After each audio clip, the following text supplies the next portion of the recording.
equal to x.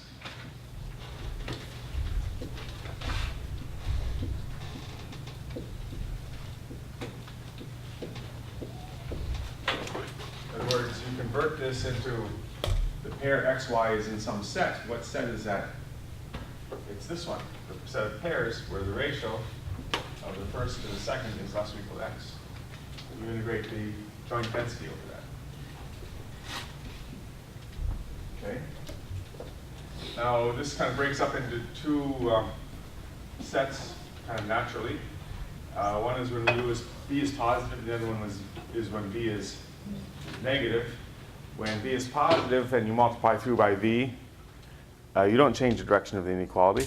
And when b is negative, you do. Okay. And then you could continue and finish this computation. Do you want to do it this way? No. Okay. Let's try another way. Another way is, oh, by the way, so what's the joint density here? Right.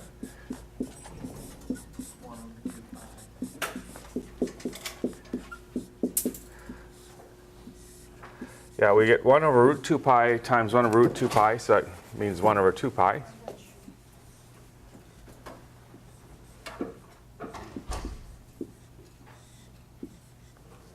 Okay. Any question on that? Okay, so here's another way.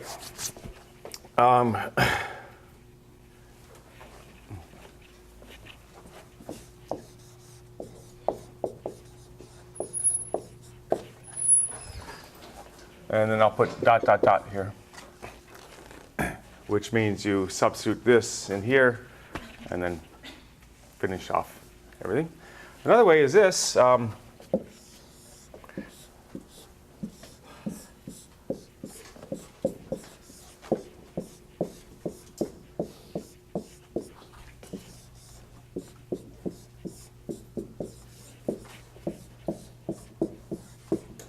I'll find the joint distribution of u and v,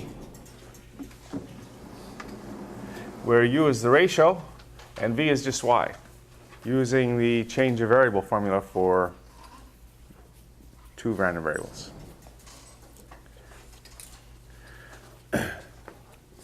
If you remember the formula,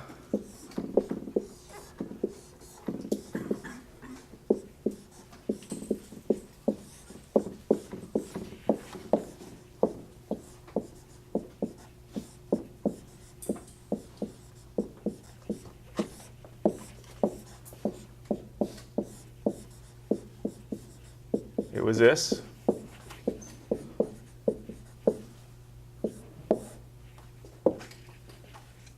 Where J is the Jacobian and H1 and H2 give the inverse transformations of G1 and G2.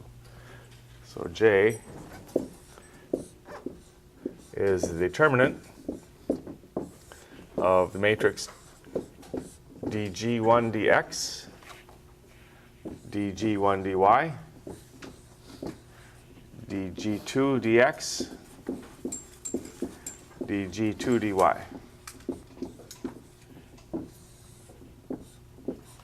which would be the determinant of dg1 dx is 1 over y, dg1 dy is minus x over y squared, dg2 dx, well, g of xy is y, so if I differentiate that with respect to x, I get 0. And dg2 dy is 1. And so, yes? Can I ask a notational question? Why does it, and I guess I'm confused about this, they do it in the book too. It says a Jacobian of H1 of u and v. Now, does that mean it's not, like the Jacobian is not taking the variables u and v, I guess because H1 well, here the Jacobian, this is j of xy.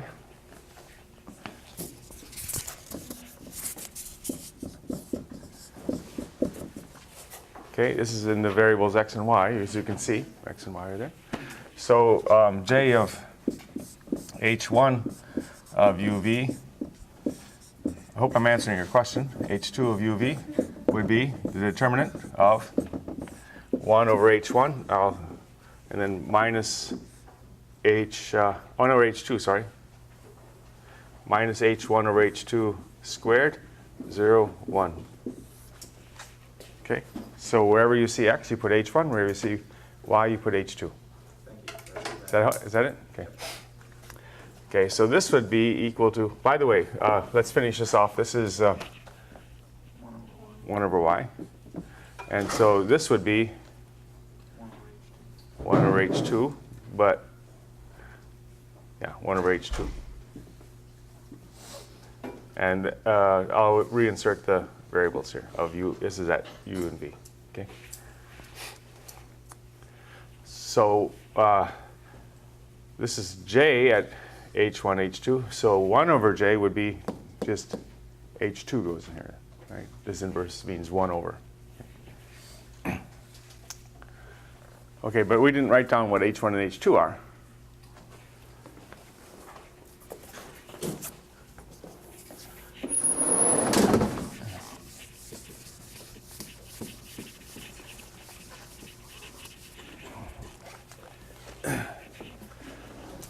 So we want to solve this for this. If we're given u and v, we want to find x and y. So if we're given u and v, how can you get x? You can write the y as v. Yeah, so x is equal to uv. And y is equal to v. So that means that h1 of little v is just little u, little v, and h2 of little u, little v is just little v. Okay, these are the transformations that take us back from uv to xy. Okay, so actually now, since we know the joint density, oops, I'm sorry, I forgot a y here. We know the joint density for x and y. It's here. I probably shouldn't have evaluated it at u and v, but let's suppose we evaluate this at little x, little y instead.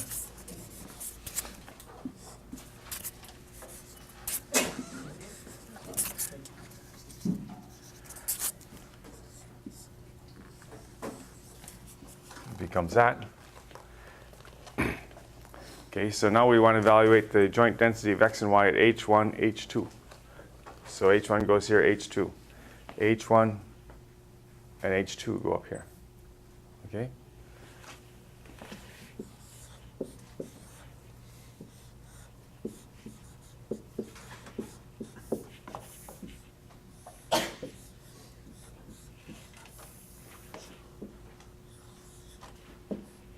Now h1 is the product, right?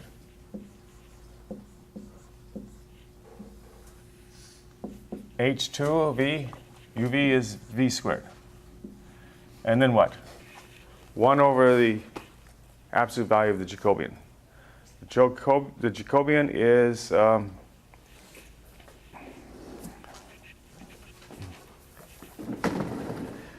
over h2. h2 is v, so we put absolute value of v here.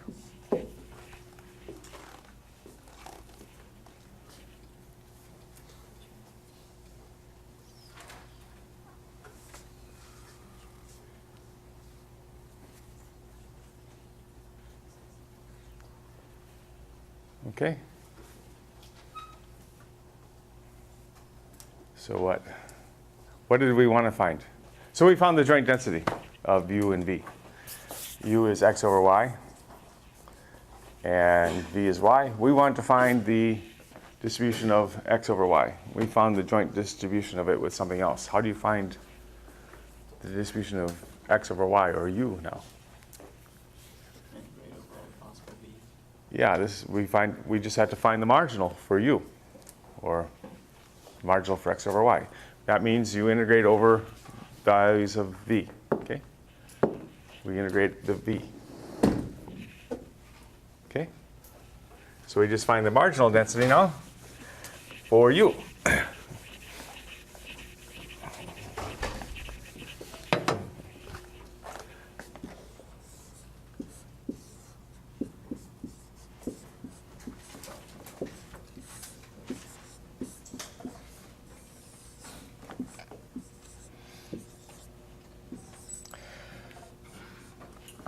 Now here I'm going to, let's see, I can factor out a 1 plus u, or factor out the v squared.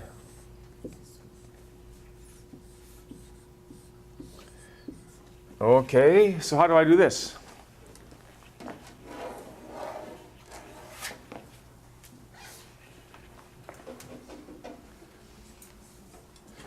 Do you like absolute values in there? No. Okay, let's get rid of the absolute value.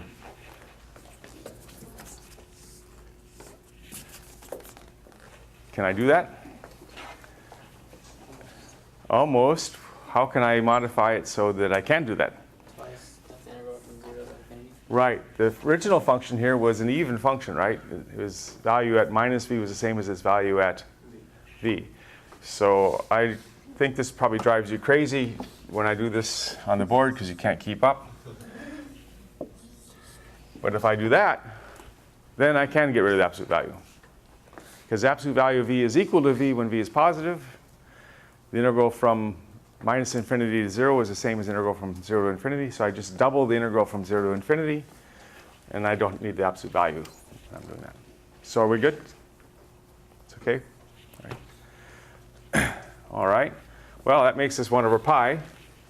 Now what? Can you do this integral?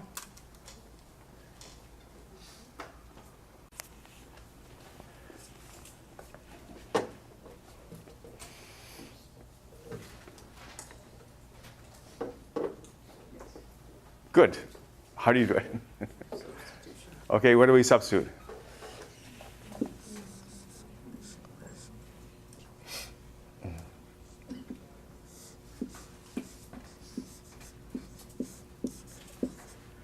I suppose you put w equal to this, and then dw would be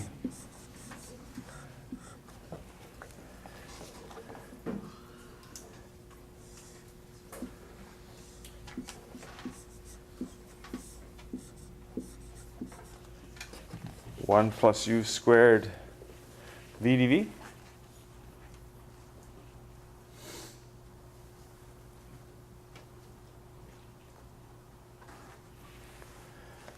Okay.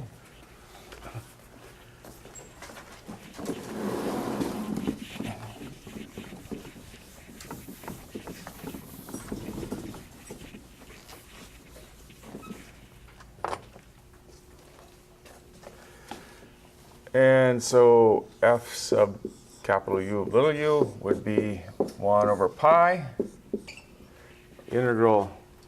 What are the new limits of integration if that's w? When v is 0, w is 0. And when v goes to infinity, w goes to plus infinity because the constant in front of v squared is positive.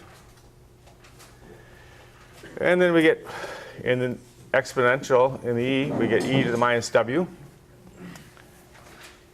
And what else?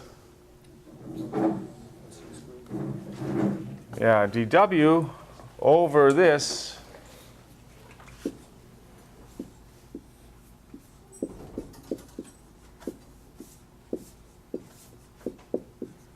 is VDE, right? And we have a VDV, so we should substitute this in for VDV.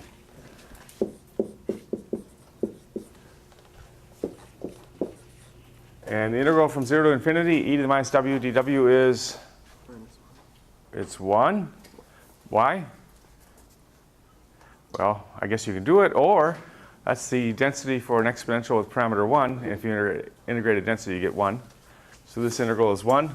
So this is 1 over pi times 1 plus u squared. That's the marginal density for u.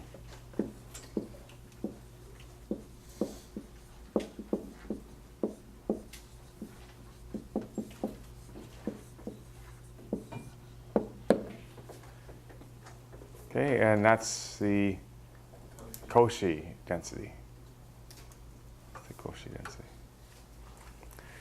Okay, so let me ask some other questions.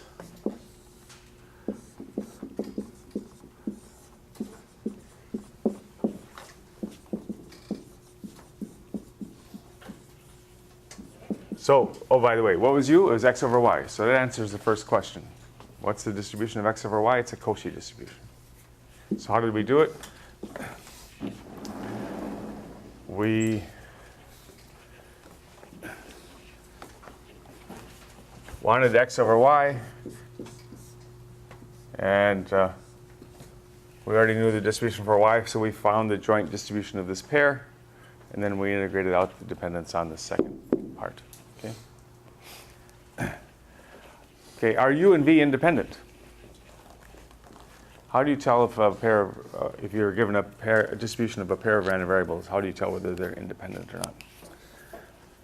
If they're independent, if and only if the density factors, right? So where's the density? Here it is. I could also rewrite that, maybe down.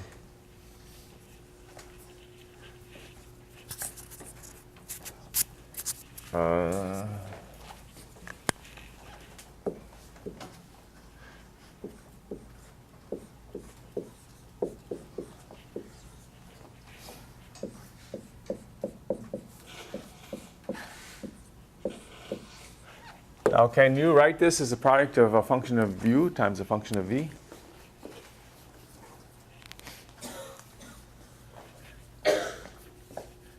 Can you write this as a product of a function of u times a function of v? No, you cannot.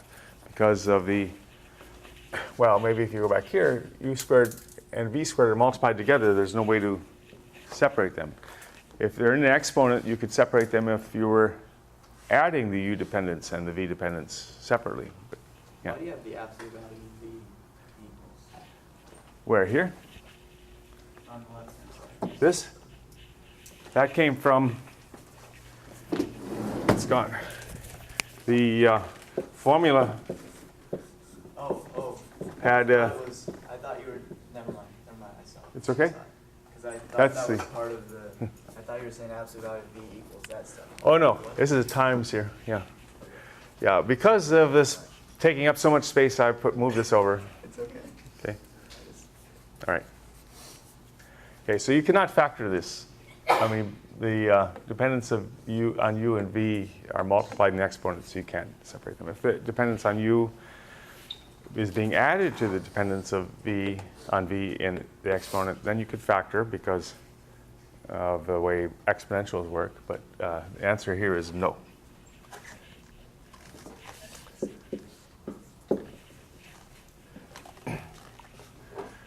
Okay, let's find some joint densities.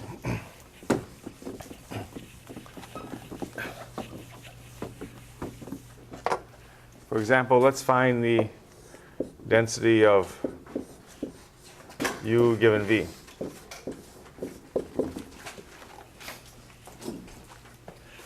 Yeah, go ahead. A quick Cauchy question. So x and y have to be independent.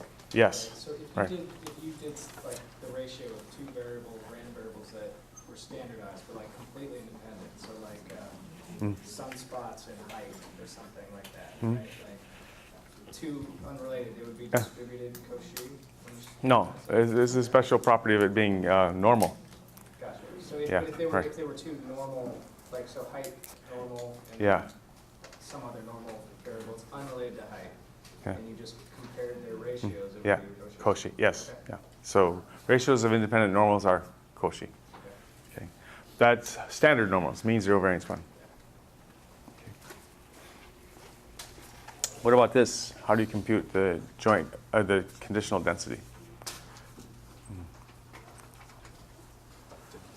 Joint over, Right. Right. Joint over the marginal. Do we know the marginal for v? What's the marginal for v? Well, what was v? V is y. So the marginal for v is the normal, right? So in the denominator, this is 1 over root 2 pi e to the minus v squared over 2. And in the numerator, well, there it is. It's absolute v over 2 pi e to the minus 1 plus u squared v squared over 2.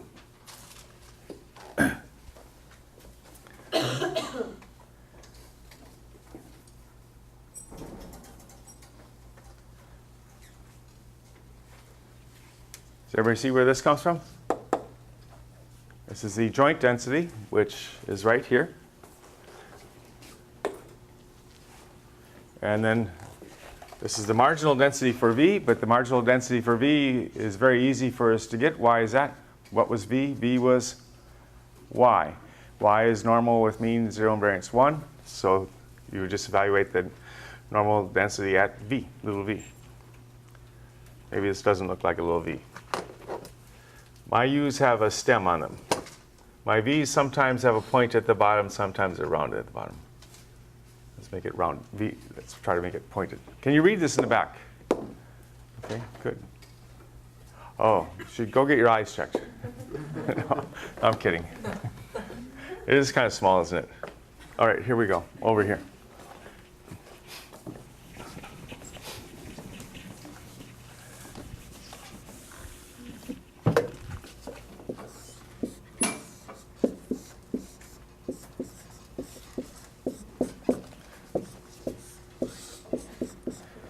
Let me write it as an exponential, I guess.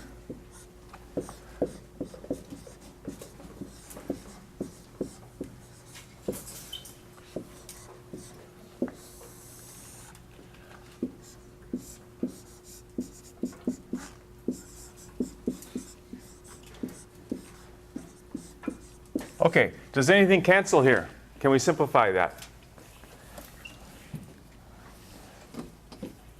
Well, what about the constants? There's a 1 over 2 pi here and 1 over root 2 pi.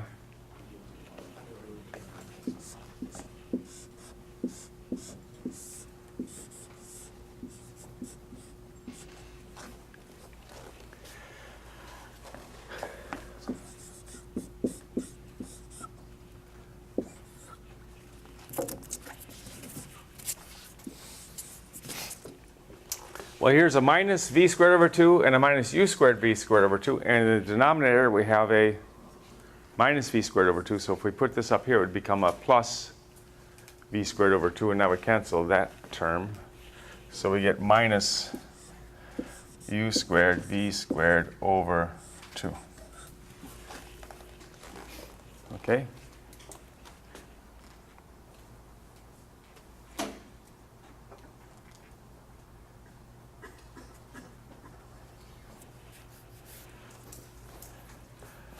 And what about the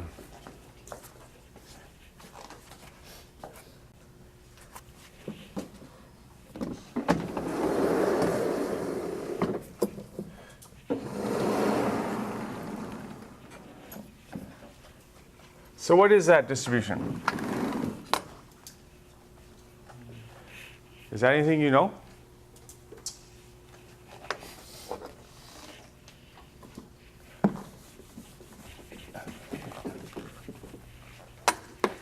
Let me rewrite it.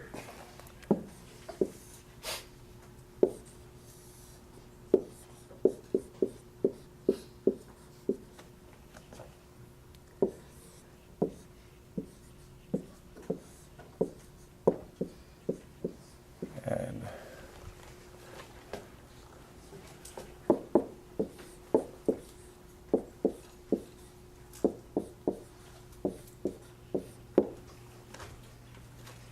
does that look familiar?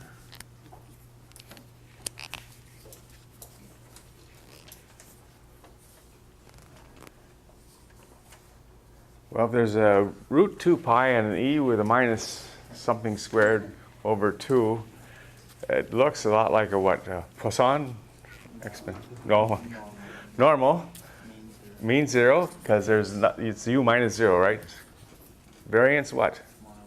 1 over v squared.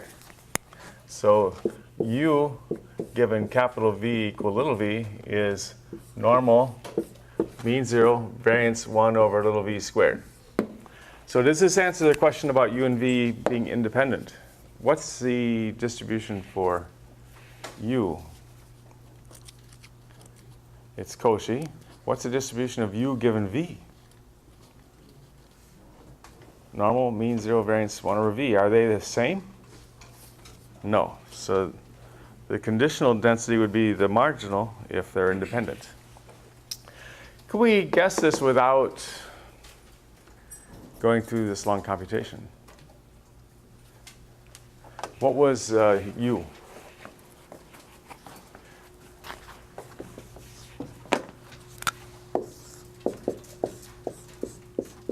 It's that, right? And what is y? It's v. So what is u if we know the value of v? Or y? What if we put, that means what is the distribution of this if we put this equal to little v?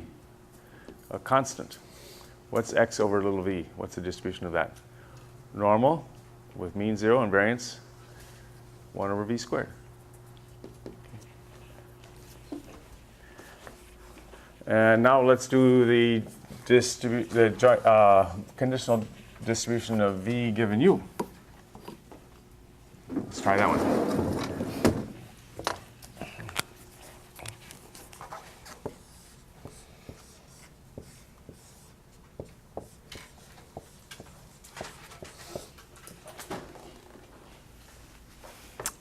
Well, again, it's the joint density divided by the marginal.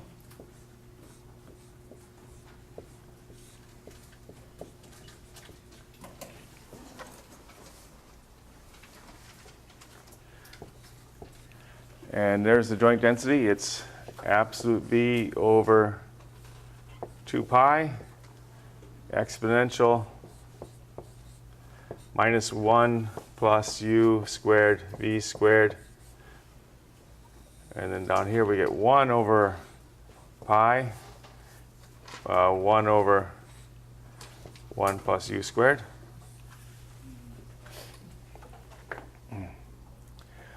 Looks like the pi's cancel. And we get 1/2 absolute v, 1 plus u squared, exponential minus 1 plus u squared v squared.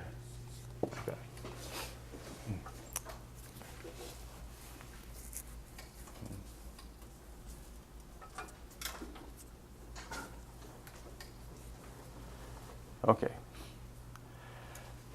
This is probably something we haven't really seen,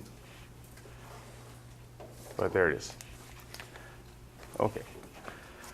So any question on this series of computations? Yeah. Would be a 1/2 exponential in the joint distribution. Oh yeah. I dropped the half. Thank you. Thank you.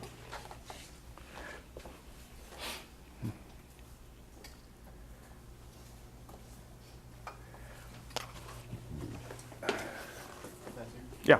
So here, v could be anything, right? Little v? Yeah.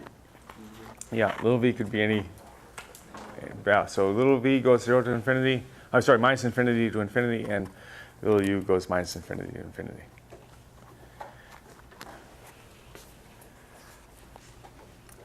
See, this ratio could be any number between minus infinity and infinity. X could be really big, y could be small and negative, or okay. So that was just an exercise on how to handle change of variables, joint distributions, finding marginals, finding conditional distributions. Let's consider a problem that uses maybe moment generating functions.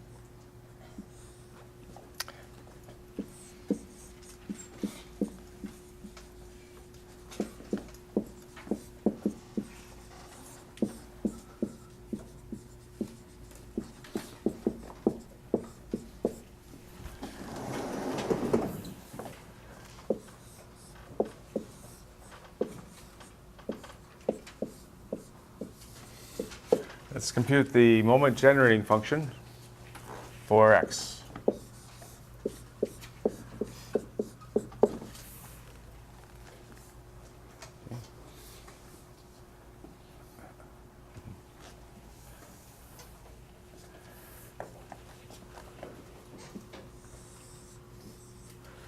Well, we take the function e to the t times little x, and we multiply by the density of capital X and integrate that from, well, let me write minus infinity to infinity as the first step. This would always be true, no matter what the density is for capital X. If x is a continuous random variable with the density f sub capital X, you'd compute this by computing this integral. So all you have to do now is substitute the correct value, correct function here. But if it's exponential with parameter lambda,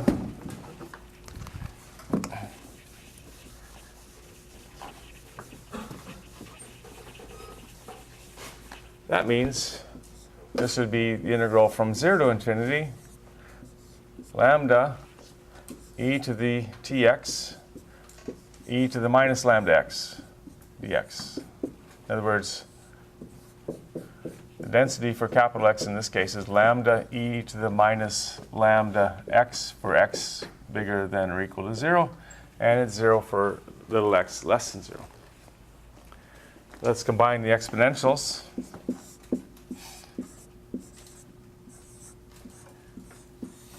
This way.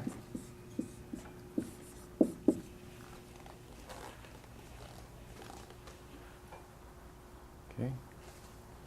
And when you write it this way, you see that this will converge, this integral will converge when t is what compared to lambda? Smaller than that. Yeah, t has to be smaller than lambda.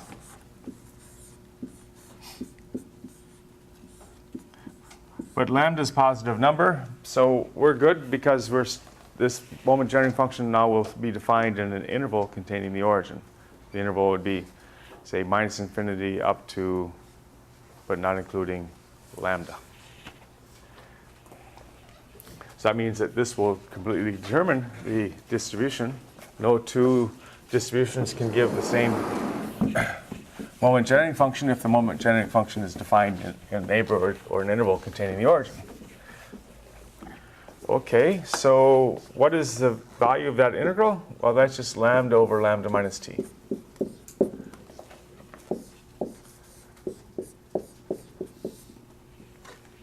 Okay.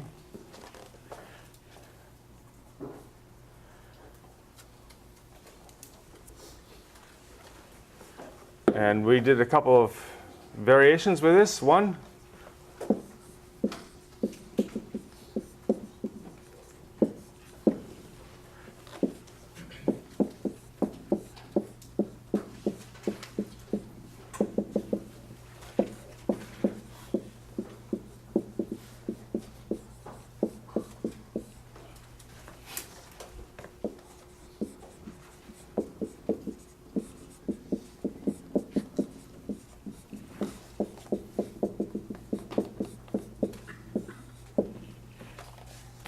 well, first we find the moment generating function for the sum.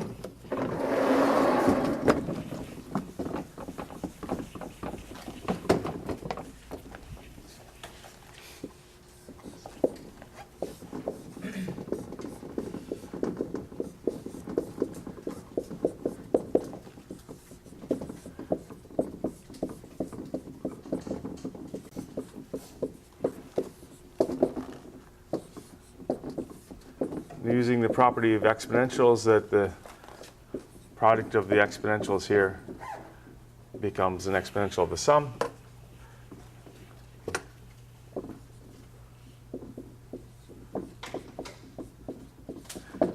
And then each of these are functions of independent random variables and therefore independent. And when you're taking expected value of a product of independent random variables, it becomes the product of the expectations.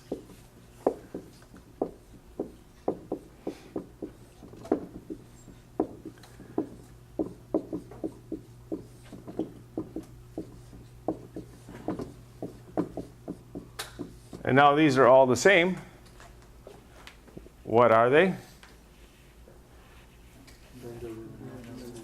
Yeah, so the conclusion is that the moment generating function of the sum is lambda over lambda minus t to the n. Okay? And now to identify that,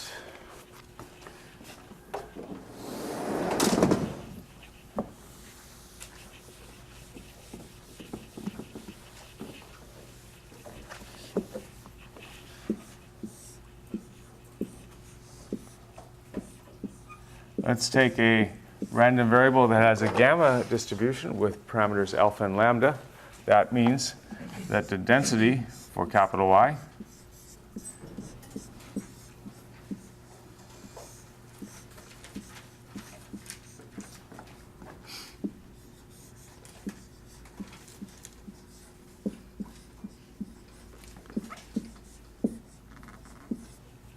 is this.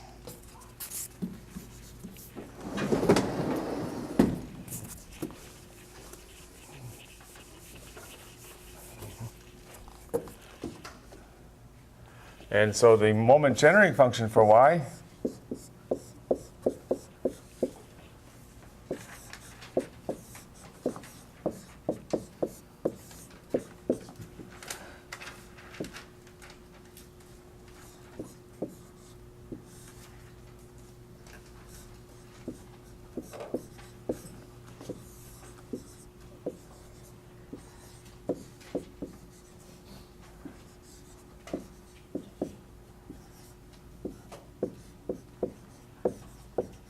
is that.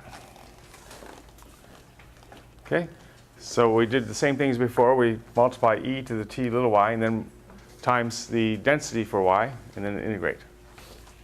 Okay.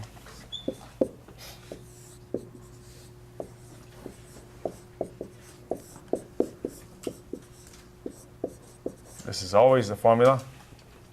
Then we substitute this in here. It becomes an integral from 0 to infinity. And get these constant out in front, and then you have that. Okay? So let's combine the exponential terms.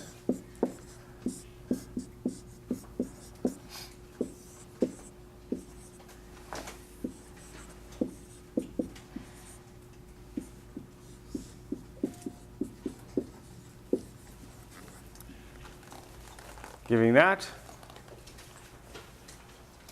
And how do you compute this? Well, this is a density. That means it integrates to 1.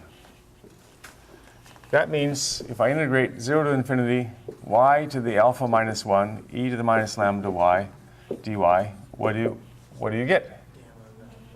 Right, the inverse of that constant. That constant is there because of this, or it's equivalent to that. This is a density is equivalent to this. Okay, we have an integral like that. Not lambda, but lambda minus t. So with the lambda minus t here, how would this change? That would be the same. This would become lambda minus t. So this is equal to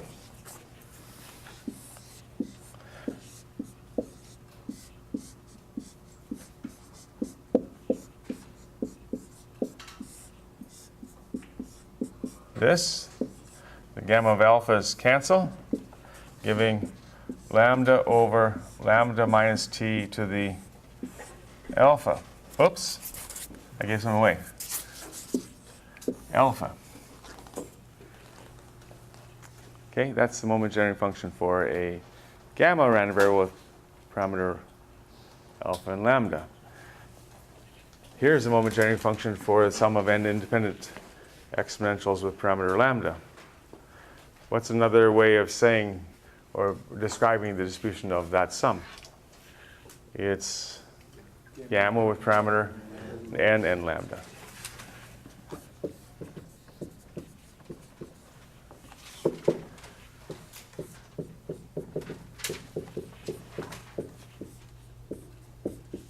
And this is using the uniqueness of moment generating functions. No different distributions, no two different distributions can have the same moment generating function if the moment generating function is defined in the neighborhood of the origin. And you can see that this one is defined as long as t is less than lambda, right? Okay. Let's do a little variation on that.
What's the distribution of this?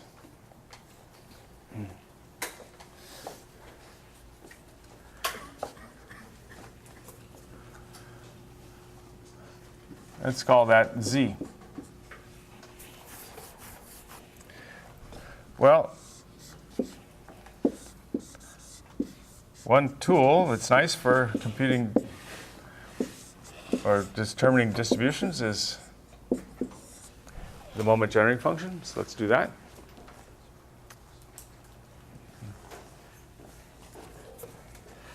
But we can also use this formula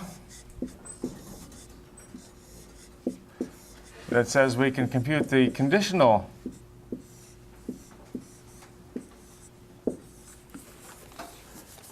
expectation and then compute the expectation of that.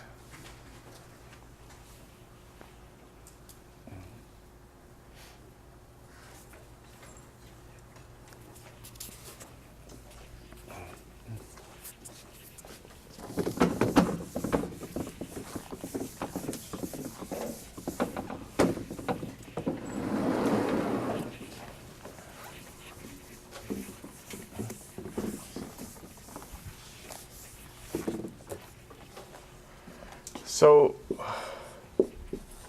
let's try to compute this.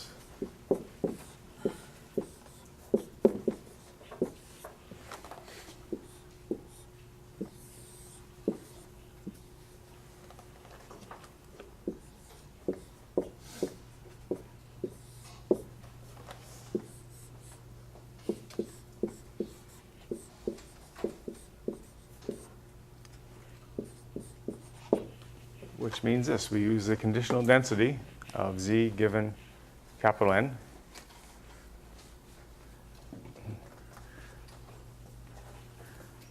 So this would be some function, let's call it little g of n, little n. And then this formula here says that to compute this, we compute the expected value of g at capital N. This is a function of, this is a random variable in n. Okay, so let's compute this. So we should find this conditional density.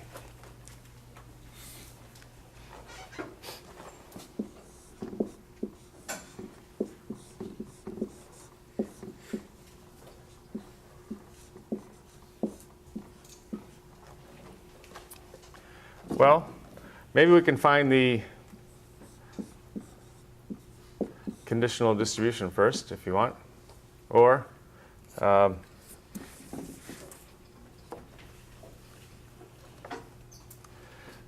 maybe we can write it down directly. What does this say? This says that capital N is equal to a fixed value little n. If capital N is a fixed value little n, what are we doing here? We're adding up what? Little n exponential random variables that have parameter lambda. What's the distribution for that? Gamma with a little n. Right, that's gamma with parameters n and lambda. What's the density for that? It's lambda to the n over gamma of n, z to the n minus 1, e to the minus lambda z, for z bigger than or equal to 0. Okay? So if we know capital N is little n, then we're adding up little n exponentials, and we know that the density is this. That's what we just did a moment ago. Okay? So now all we have to do is put this in here and integrate against e to the tz and see what happens.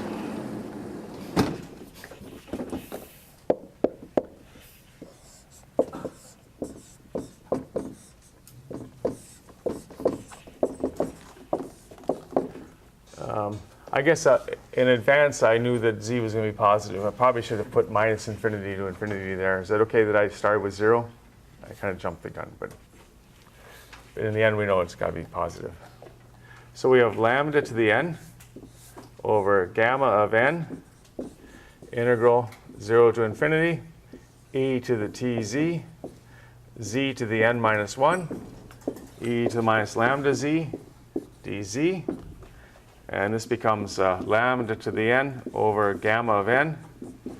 Combining the exponentials, we get integral 0 to infinity, z to the n minus 1, e to the minus lambda minus t times z dz. And can we do this?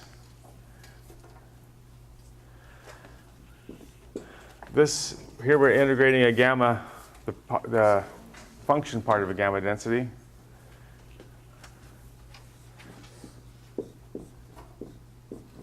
So we know that's going to be gamma of n over lambda minus t to the n. And the gamma of n's cancel. And no surprise, we get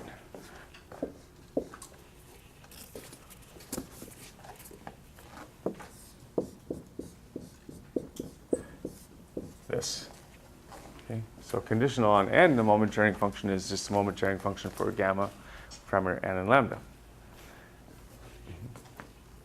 Okay, so that's our function little g of n, little g of little n. We want to compute the expected value g at capital N, where n is geometric.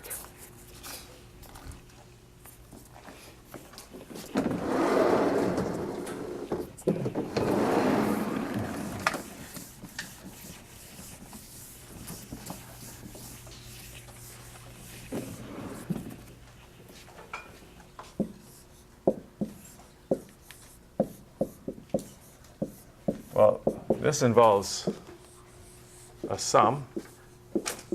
Geometric random variables take values in the positive integers, 1, 2, 3, because what is the interpretation? It's the weighting number of trials you have to perform until you get a success. So we evaluate g of k here, and then you have to have what? K minus 1 failures, which occur with probability 1 minus p, followed by a success, which occurs with probability p. You sum this, k equal 1 to infinity. Now let's substitute in the value for g of k.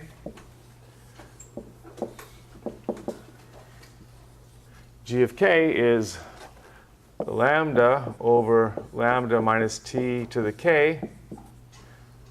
And then we have 1 minus p to the k minus 1, and then times p. All right, now the only fact that you need to know when you're doing things like this is that the sum k equals 0 to infinity, r to the k is equal to 1 over 1 minus r if absolute r is less than 1. We almost have a series that looks like that. This starts at 0 and goes to infinity, and it has r to the k. We don't start at 0. We start at 1. And we don't have r to the k. We have a mixture of things here. So let's try to shake it up a little bit and get it into that form. Well, let's factor out the p. Now, if you have something like that, that's pretty good, isn't it? Why? Yeah, you could substitute j equal k minus 1, and you have something to the j, and then j would go where to where? 0 to infinity. So you like it if it starts at 1. You like it if it's a k minus 1. This is not a k minus 1. So let's make it a k minus 1. All right? And that means we should factor out 1 power. So we'll factor out lambda over lambda minus t.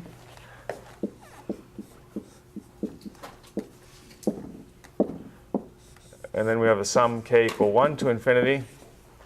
Lambda times 1 minus p over lambda minus t to the k minus 1. So are we good with that? And then what's this? Let me write this as lambda times p out in front over lambda minus t, sum j equals 0 to infinity, lambda times 1 minus p over lambda minus t to the j. So here I'm setting j equal k minus 1 to go from here to here. Right? And now I use the formula for geometric series.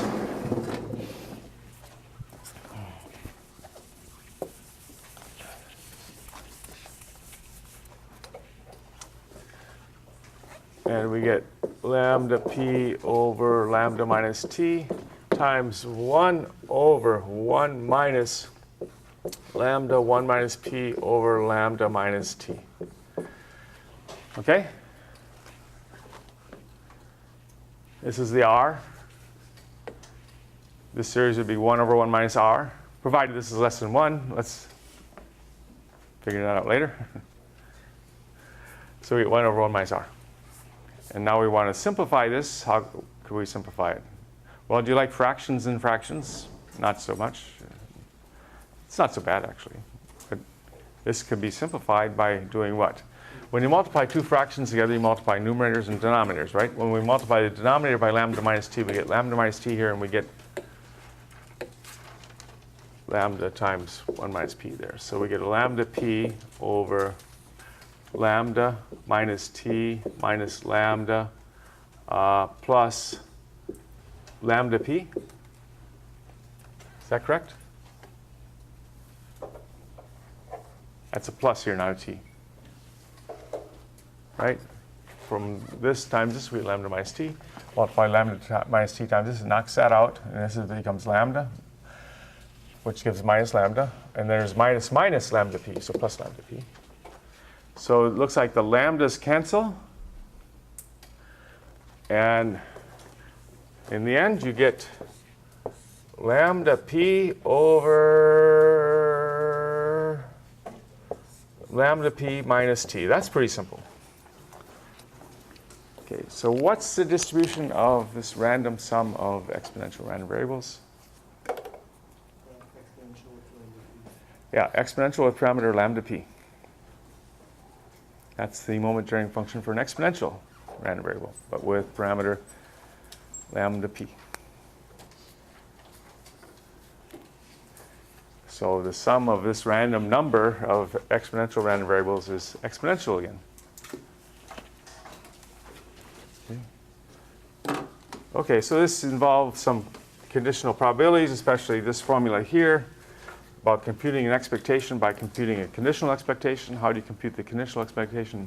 You find the conditional expectation of this given capital N is equal to little n.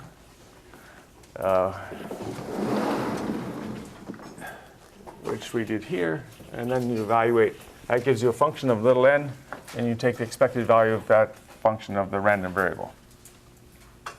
Okay. This, I think this is called the Tower law sometimes. And all right, let's take a break. Do you have any questions?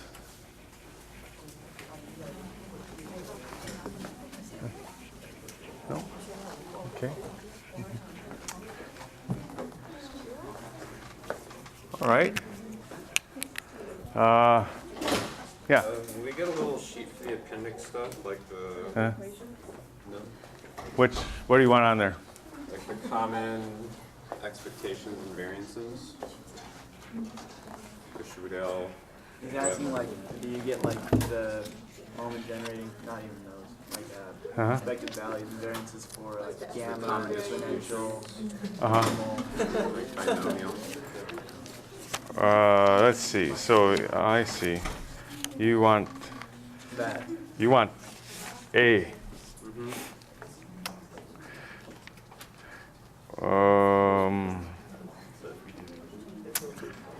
Let's see. Well, I guess I'm not going to ask you to compute. I'll give you ones that I'm not going to ask you to compute. Okay. What about like the variances, like the estimate of the variance, Yeah. the variance of the estimate? Oh yeah? Yeah, you have to know that for simple random sampling? Yeah. You have to be able to do that kind of, yeah. Well, it's only one section, 7.3, I think, isn't it? Yeah. Yeah. So I have a question for you.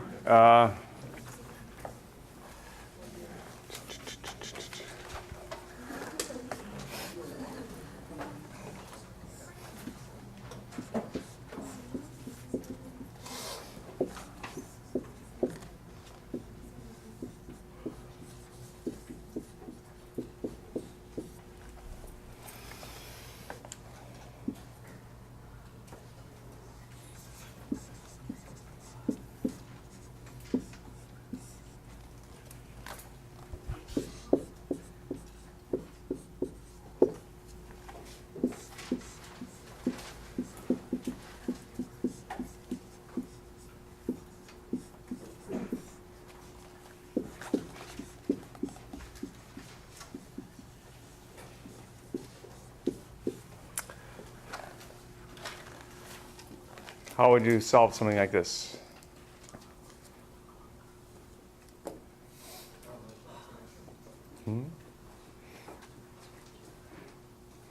Well, what's the yeah, central limit theorem. Distribution of x1 plus x2 plus dot dot plus xn is known. That's, well, I'm sorry, Bernoulli. I should have said Bernoulli.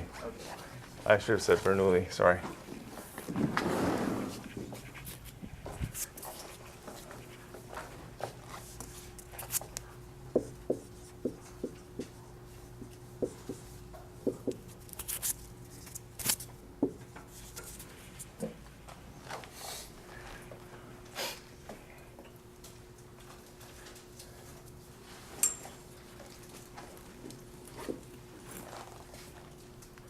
You can use central limit theorem. So what do you do in the central limit theorem? You subtract the mean and then divide by the, so what's the mean for these random variables? This one I wouldn't give you. The mean. Yeah, mean of x1 is p. What's the variance of x1?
All right, so let's start with that. We have probability that x1 plus dot dot dot plus xn is bigger than half n. We should subtract np from both sides.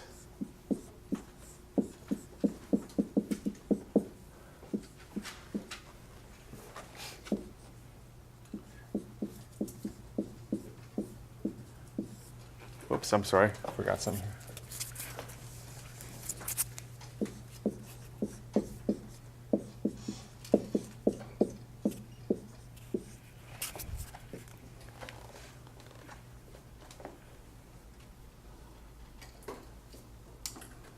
And then what we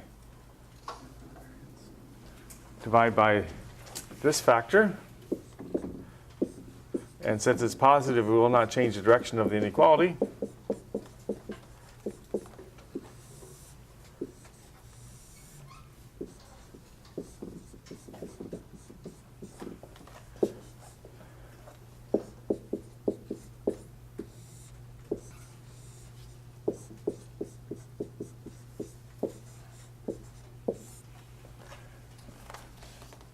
So far, so good?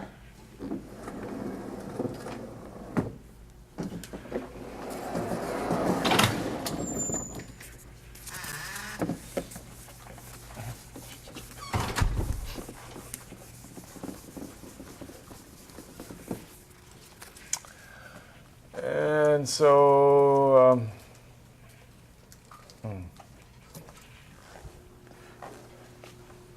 this is about equal to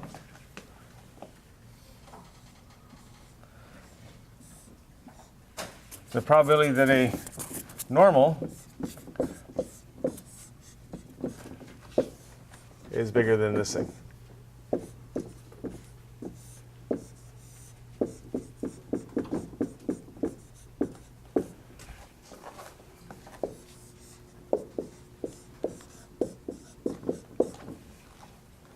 Okay. And what's that? That's equal to exactly 1 over square root 2 pi integral 1/2 minus p over square root p minus 1 minus p root n to infinity e to the minus y squared over 2 dy. Is that big or small?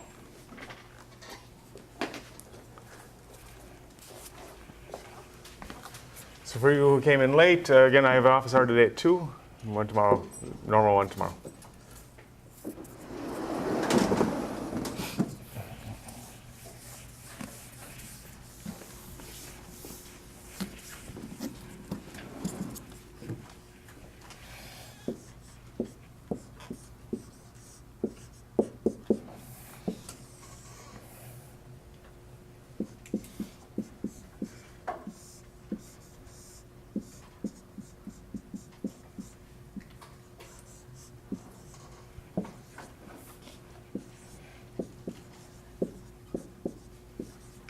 Okay, so remember,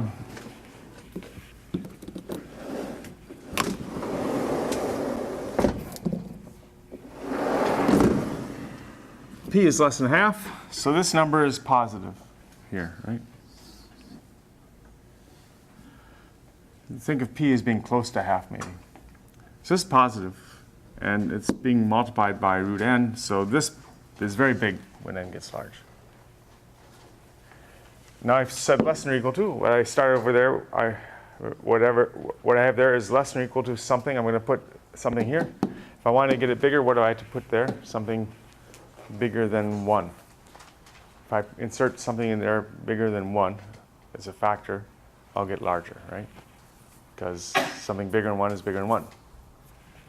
And what am I going to put in there that's bigger than 1? I'm going to put in this number.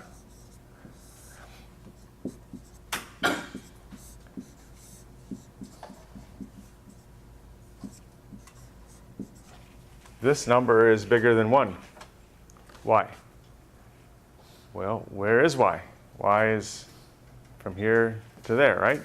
So y is bigger than this. So y over that is bigger than 1. So if I multiply by this, I get larger than what I had over there. Okay.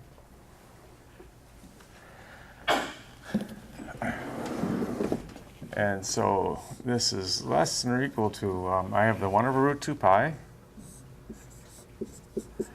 I have this factor. I'm going to write it this way.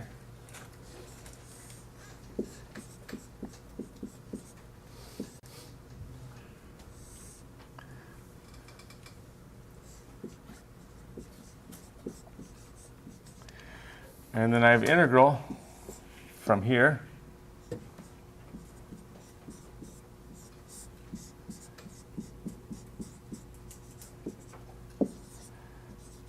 y e to the minus y squared over 2 dy.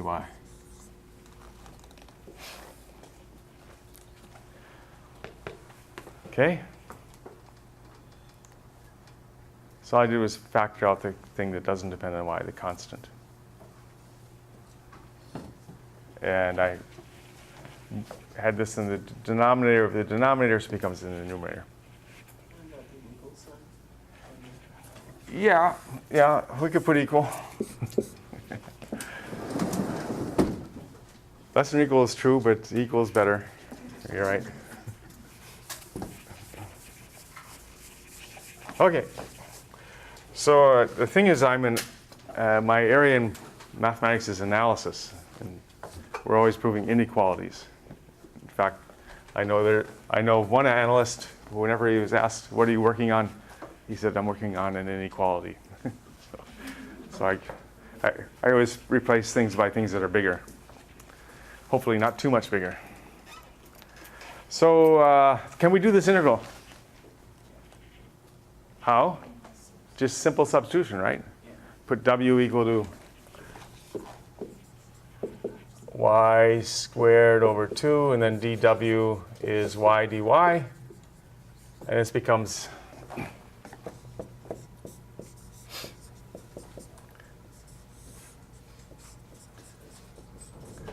in fact, this is, now you see the reason why I put in that number that's bigger than 1, because I can perform the integration. Integral, now we square this.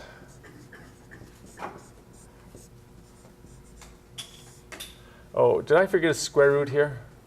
Yeah, I forgot a square root down here.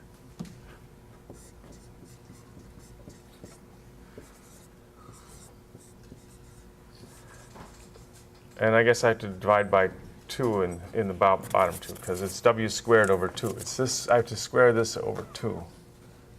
So I get that. Okay? And then integral of e to the minus w is e to the minus w. And so this becomes, let's see, root p 1 minus p divided by square root 2 pi n 1/2 minus p, and then exponential minus this.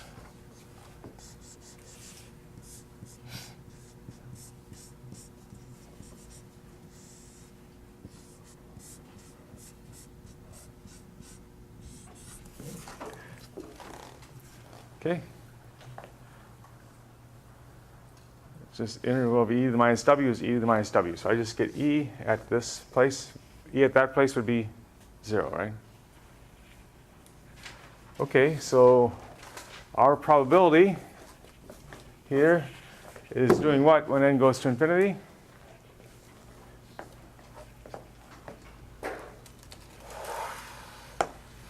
Well, there's a 1 over root n term here. That's going to 0 as n goes to infinity. What about this? E to minus something, which is positive times n. That's going to 0 very fast. It goes to 0 exponentially fast, right?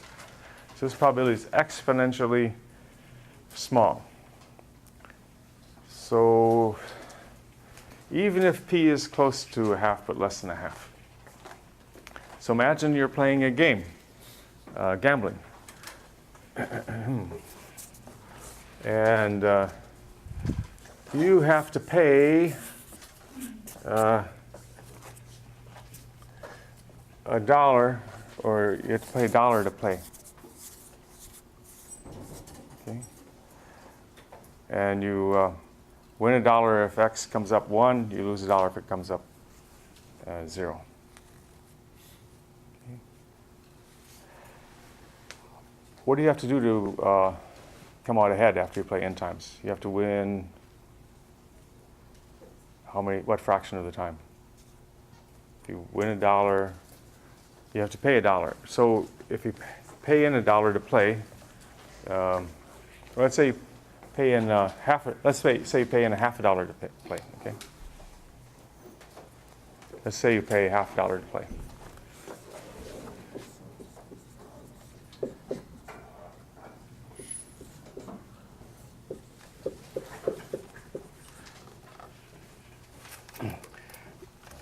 And then if X comes up 1, you get $1. If it doesn't, you don't get anything. So you win exactly this amount here at the end. This is how net winnings, okay? What's that? N over 2 is how much you paid. Okay? This is how much you won. This is how much you paid to play. This event would be you came out ahead in this game. Okay? Now your odds of winning each time are, it's erased, P. Or the probability of winning each time is P, which is less than half. Okay? Probability of winning each time is some number P, less than half. What's the probability you come out ahead after you play n times when your chances of winning are less than half and you pay half each time?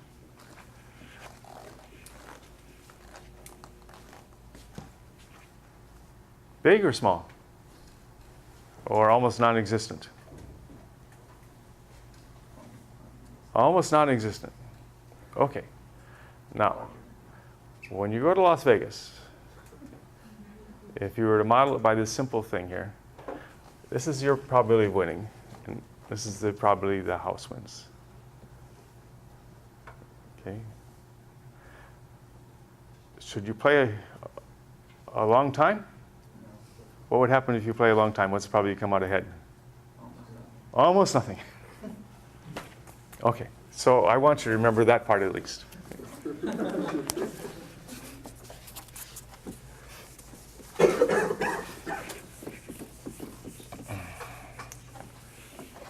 Okay.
So,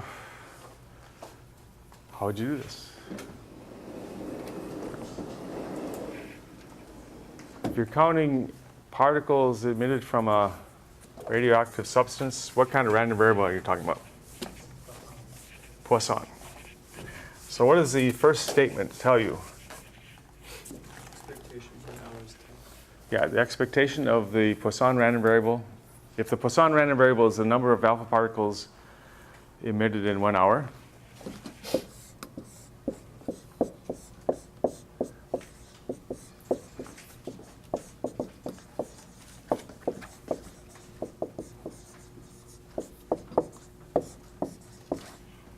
then x1 is modeled as a Poisson random variable with parameter lambda, where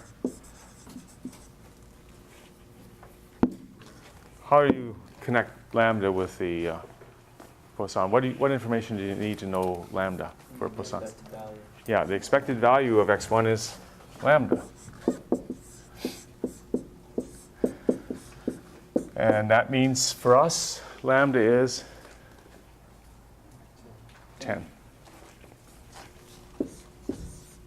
Okay, so the parameter for a Poisson random variable is also its expectation. What else is it? It's its variance as well. Lambda is both the expectation and the variance for a Poisson. What's the PMF for a Poisson?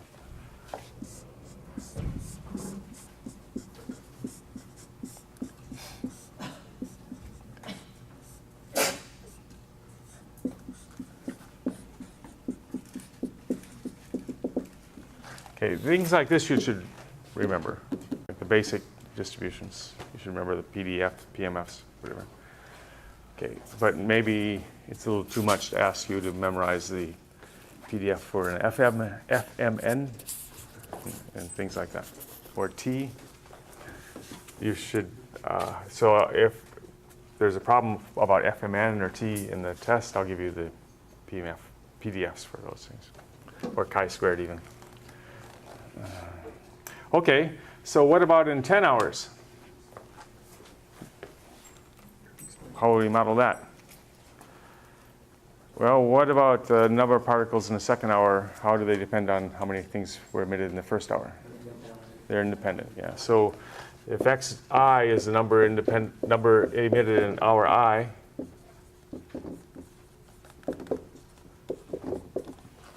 it's a reasonable assumption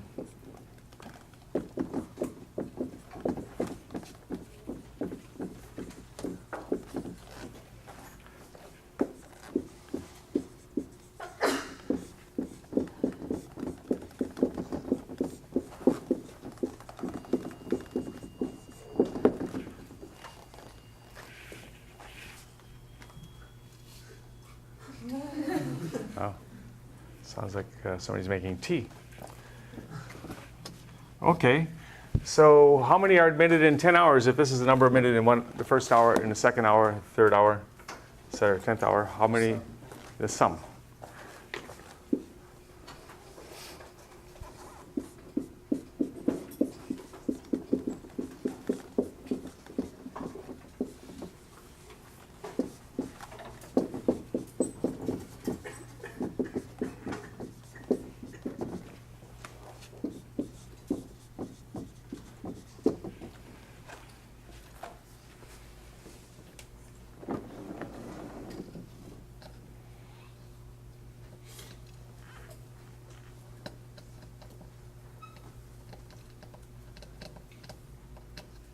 Okay. And what's the distribution of a sum of independent Poissons?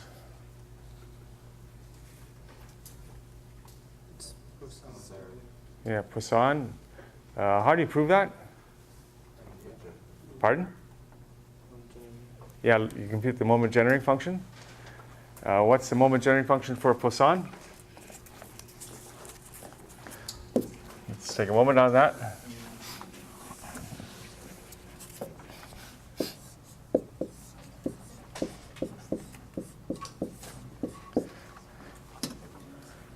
Here we have to take a sum.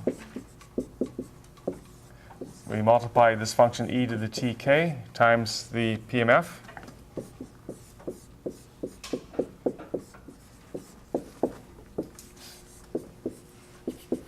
Oh, I'm sorry, this is 0 to infinity here. And 0 to infinity here, sorry.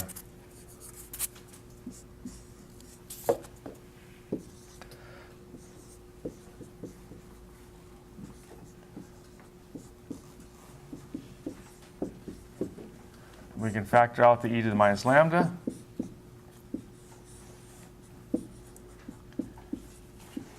combine the e to the t and the lambda.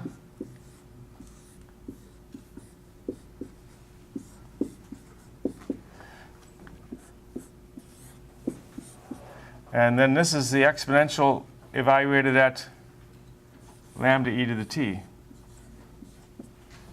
And so combining the exponentials, we get e to the lambda times e to the t minus 1. Okay. Now if we have the moment varying function for the sum of independent Poissons, remember what happens when you have products of independent random variables and take expectations, you get products of the expectations. So we get the product of this how many times?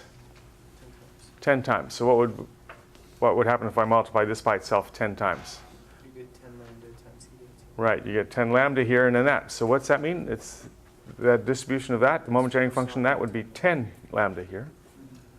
And that means that the sum there has a Poisson distribution with parameter 10 lambda. Okay.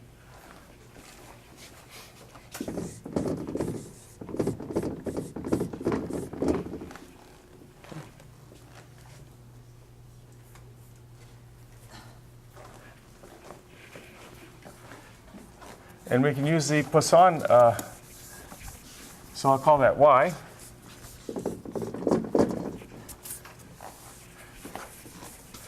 And if you have a Poisson with a large lambda, 10 lambda is big, say, so what's lambda here? 10, 100, 10, right? So y is Poisson with parameter 100. That's pretty big. And the normal approximation to Poisson says if you subtract the lambda, big lambda, and divide by the square root of lambda, this is approximately normal.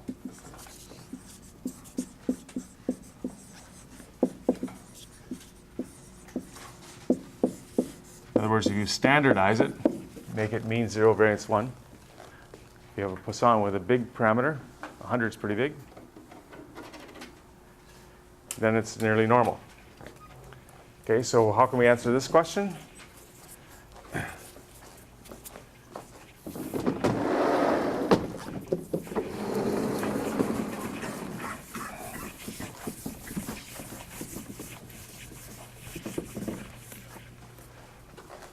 We want to know approximately what's the probability that y is bigger than 95. Right? Y is the sum of 10 independent Poissons. So we subtract 100 from both sides.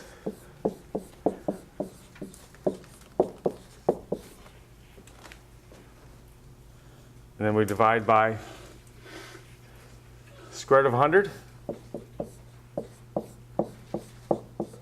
Or 10. And this is approximately the probability that a normal is bigger than minus a half.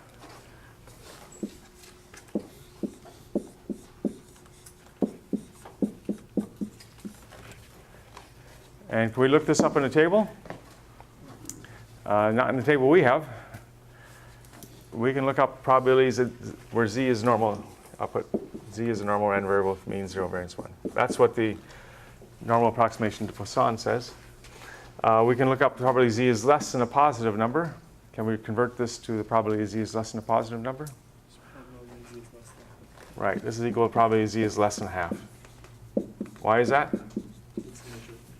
Yeah, it's the density for z is an even function. This is the area under the density from minus a half to infinity. That would be equal to the area under the density from half to minus infinity. Okay. And this we can look up. And there'll be a table in the test. I'll copy the normal tables. So everybody knows how to look up this kind of thing, I hope. And what's the answer here? In table 2, you look in the body for 0.5, and oh, what a coincidence. Oh no, 1/2, I'm sorry. Look at 0.50, it's 0.6915.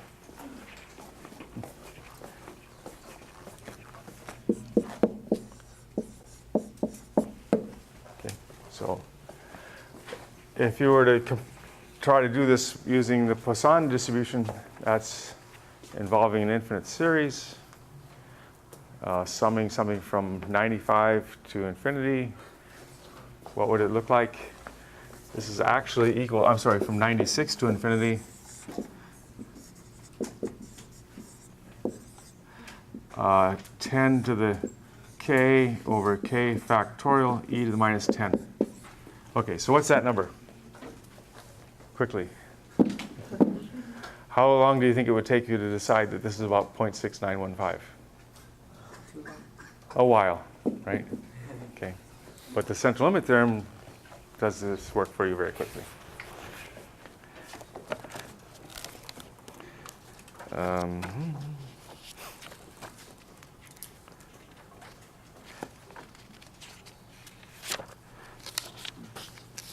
Limit theorems.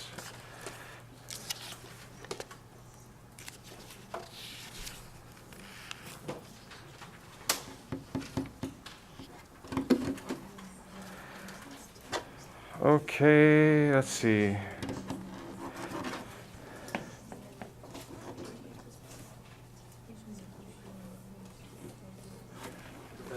Yeah. How do you determine if this was a Poisson random variable to start off with? Ah, okay. That's a great question. That's as important as the central limit theorem. It's called the law of rare events.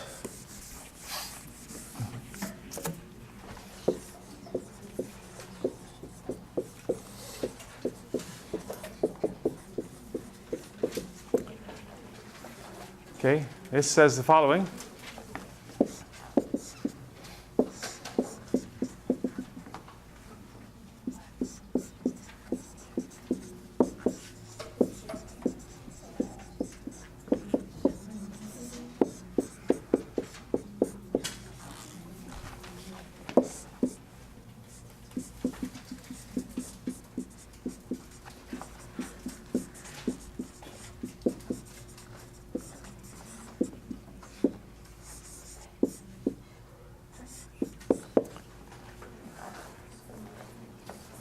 This is used in a lot of modeling. This is as important as the central limit theorem. If you have a bunch of Bernoulli random variables, and the probability of success is proportional to 1 over the number of trials. So it's lambda over n for some n, or close to it. Actually, all you need is it's Pn, where Pn times n goes to lambda. Then the sum converges to a Poisson random variable with parameter lambda. Now, why are we in that situation here? In this radioactive substance, let's say it's visible, something you could see. How many atoms are in there? On the order of 10 to the 23, right? That's our n. Okay. Those atoms, let's say they don't really communicate with each other. They decide whether to emit an alpha particle or not in the next hour. Their decision to do this doesn't depend on the decision of their neighbor. They don't say, "Are you going to do it? Are you going to do it?" They just emit one. They don't talk to each other. So that would be the x1s through xn's. x1 is 1 if the first atom emits an alpha particle, 0 otherwise. x2 would be 1 if the second atom emits an alpha particle, 0 otherwise. Okay.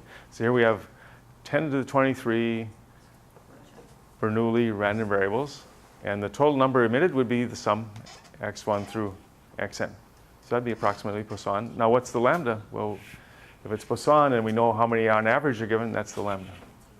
Okay. And this also tells why from 1 hour to the next hour, the number emitted in the second hour would be independent of the number in the first hour, because do atoms remember what they did last hour? I don't think so. I don't think they have a way of recording what they've done.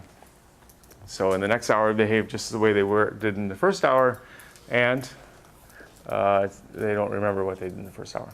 So the number emitted in the second hour would also be Poisson, and then the third hour would also be Poisson, et cetera. So we have, and they'd be independent. So we'd have 10 independent Poisson random variables, 1 for each hour. Okay?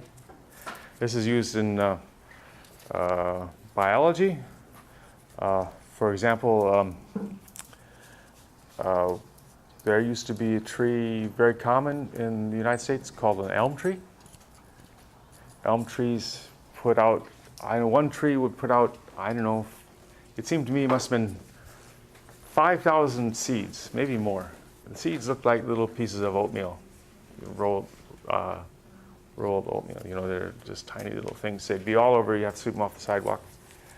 So each tree is emitting N equal to 5,000 seeds. How many of these, what proportion of these seeds do you think would be successful? Elm trees are really big. If half of them were successful, what would happen? No, a very small fraction of them are successful, right? Because you don't have elm trees. I mean, they couldn't survive either, right? So some fraction of fraction of that would succeed. So the number of seeds that actually succeeded in producing a tree would be Poisson, yeah. So and there'd be some parameter here, which lambda, which would be maybe one tree might produce, who knows, in one season, two or three offspring, something like that, or 5 or 6. Okay. So that's also used in coral. Coral reproduce this way, or even how do trees reproduce or plants reproduce? They release pollen into the air, probably thousands and thousands of particles of pollen. What has to happen to that pollen? It has to land on another flower or blossom to germinate the seed. What's the probability that all of these things, all of the pollen that's released by one plant succeed? Very small, right? It's going to be something like lambda over n. So this is used in many, many applications.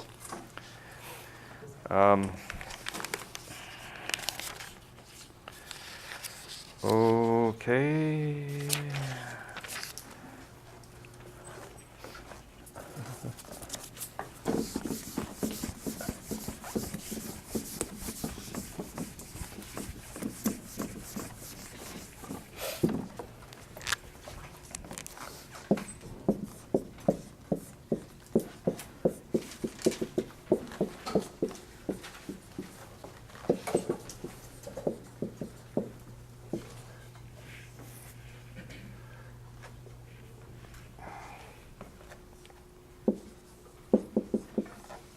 Let me say IID here.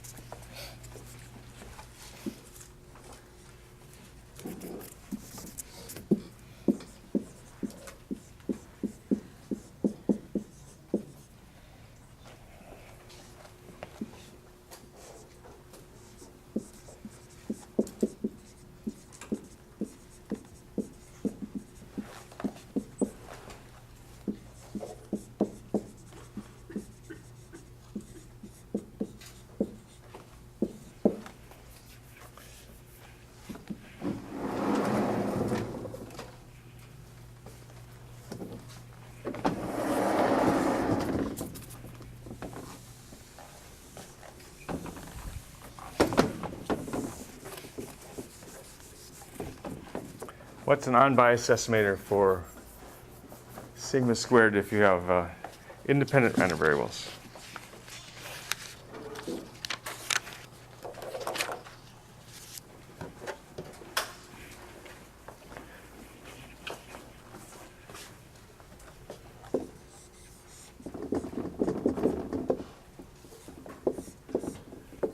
Well, for the mean, an unbiased estimator we already know, or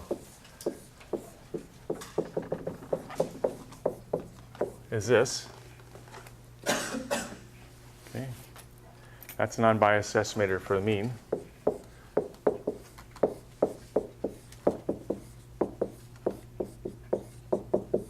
Why is that? Well, when you take the expected value of a constant times a random variable, you can pull the constant out, right? So you get a 1 over n out in front. When you're taking the expected value of a sum, it's the sum of the expected values.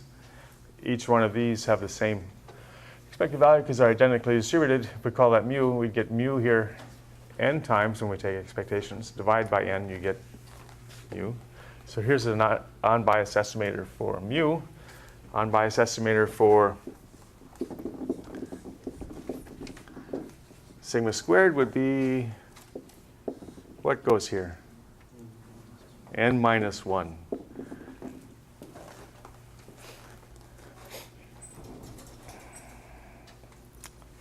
And why is that? Well, let's take the expectation. But before I do that,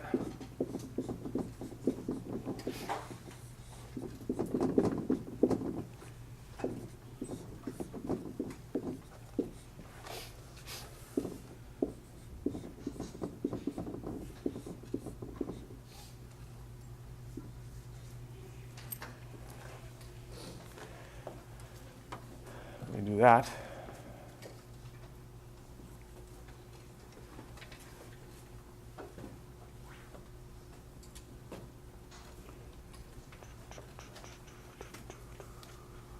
Is that right? Do you remember how to do this? Yeah, expand this out.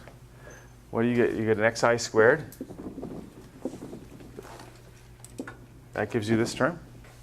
You get a minus 2 xi x bar from the product, and then plus x bar squared. Okay, this one gives you this term, yn over n minus 1. Well, the n minus 1 comes from here. And we're adding it up n times, the same thing. But what about the, well, I'm sorry, I made a mistake here.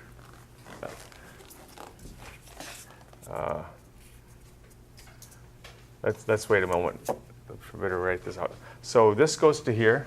What happens when I add these up? It becomes n x bar squared, right? So when I add all these up,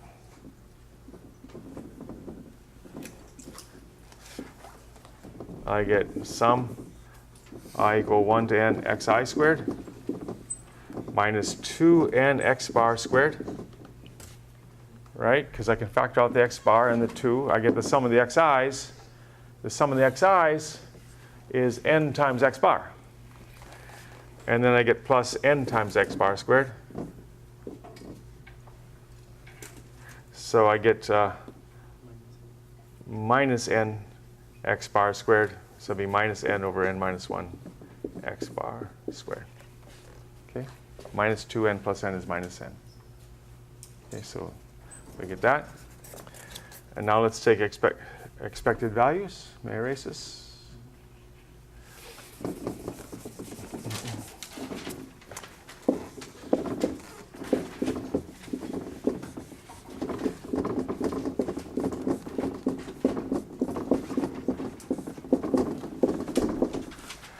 What do we get here? The expected value of a sum is the sum of the expected values. What's the expected value of xi squared?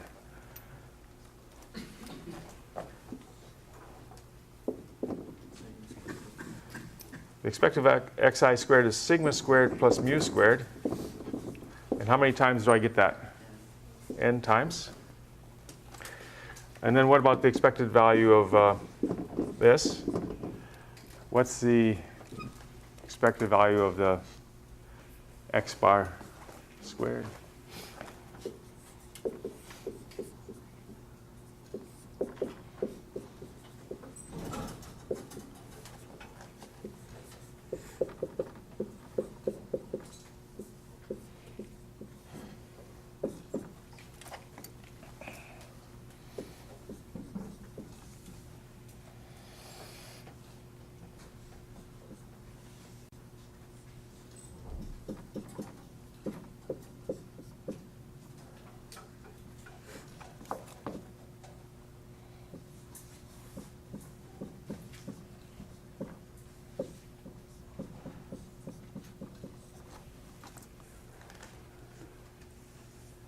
Okay?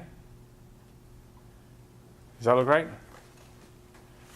When I take this sum and I square it, I'll get terms where the xi is multiplied by xi, and then I'll get terms where xi and xj are multiplied together where they're different.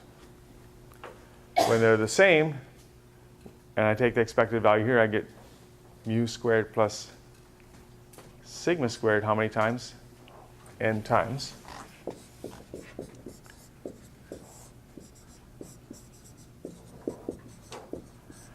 And in here, these are independent, right? Xi and Xj are independent. What's the expected value of Xi times Xj? If they're independent, it's the expected value of Xi times the expected value of Xj. Each is mu, so that's mu squared. And how many times do I get mu squared? If I'm not on the diagonal, there are n squared minus n terms, right? N squared terms all together, and I subtract n from the diagonal, I get n squared minus n here.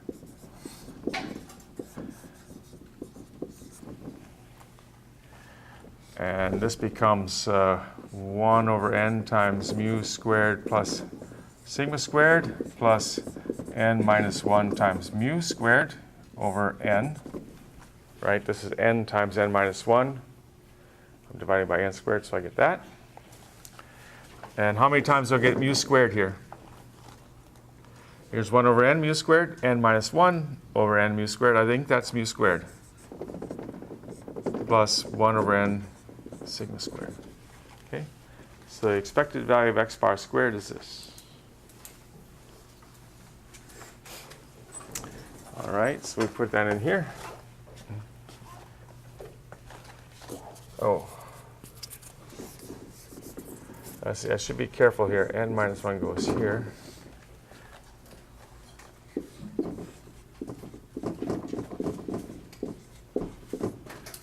Okay. Now let's simplify. What's the coefficient of mu squared here? There it's n over n minus 1. Here it's minus n over n minus 1, so they cancel. So the mu squareds cancel. What's the coefficient of sigma squared? Here it's n over n minus 1. Here it's 1 over minus 1 over n minus 1, right? Multiply this times this, that's minus 1 over n minus 1. N over n minus 1 minus 1 over n minus 1 is